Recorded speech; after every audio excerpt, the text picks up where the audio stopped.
Grand Rising, friends, coming at you from way up in the sky today. I'm up here behind a place called Castle Peak, which is up here in West Hills, California, at El Scorpion Park. Way up here today. And what brought me up here today was, I was doing a little hike, and I decided to take a little different direction and took a curve up, more uphill, way uphill. And as I came around the corner, I came across a group of turkey vultures, all nestled up in the rocky crags there. And that prompted me to provide another episode of Hawk Medicine today. Share some more hawk wisdom with you. They've really been calling to me and speaking to me a lot these last couple of weeks. And, having a lot more encounters with them, and just want to share some of the wisdom and the messages that come through from spending time out here with the hawks and the vultures and falcons, all the raptors. So at any rate, when it comes to hawks, a lot of times hawks don't really, you don't really see them together a whole lot. Sometimes you'll see mating pairs will kind of stay together. One's usually typically guarding the nest while the other one's out hunting. Sometimes you'll see them branch together, but typically you don't see hawks paired up and flying together or hanging out a lot together. There are some exceptions to the rule. Sometimes younger, immature hawks, as they're learning to fly, they might be out a little bit. You might see a parent and a juvenile out flying together, things like that. A couple of juveniles flying in close proximity. But then there's, like in Arizona, there's the Harris hawk. Harris hawks will typically they'll typically nest in the top of the saguaro cactuses, and they do actually work together to hunt together and things like that. So they will commune and be a little bit more communal. And the same with turkey vultures. Turkey vultures, you'll see them. Zone-tailed hawks are another one that we see out here sometimes that'll fly together or kind of pack together. They kind of like a wolf pack, so to speak. And what this kind of says is that, a lot of times, we look at the hawk as a messenger, as a solitary creature that lives in a higher vantage point, right? That has this, kind of represents the higher consciousness and the messages that come from the heavenly heights and things like that. Keen eyesight, those types of things. So typically that's a very solitary life. And, for the mystic, it's usually a pretty solitary life. You think of the mystic in seclusion, or the yogi who lives out in the woods, or,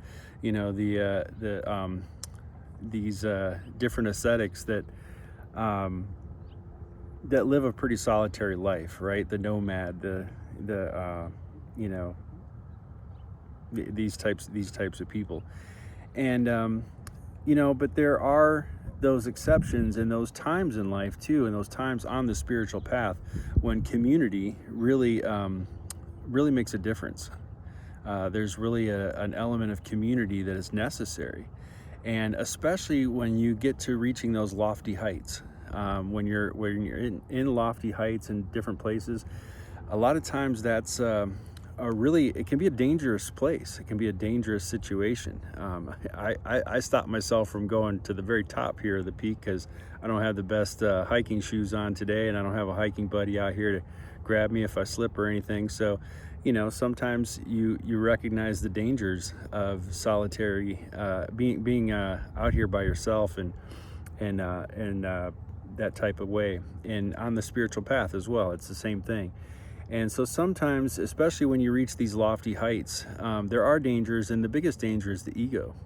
When you're up here and you're seeing things from a higher consciousness, and you're looking at things from a different viewpoint, and you're having these experiences and these realizations, sometimes it can be easy to let the ego take hold and to see yourself as something special or something advanced or something I'm special because I get it, or I'm awakened and everybody else is asleep.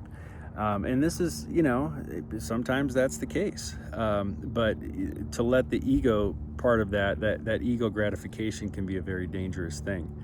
And so what the message really told me today with the turkey vultures is seeing them in solidarity, seeing them in these lofty heights, sitting in these sheer cliffs, just sitting together in community. I think this is an important thing for the mystic and for the spiritual seeker and for those of us that are on a spiritual path, is to have community, to have a group of souls that are like-minded and that are similar in nature, that are, even if they're not at the same level of consciousness, they're aiming for that same level of consciousness that we all want, which is divine connection, to be lost in the divine, to find that God consciousness within ourselves and to live from that vantage point. And so having some companions on the path is extremely important. And I'm out here a lot myself. Most of the time I hike by myself. My wife will come with me once in a while.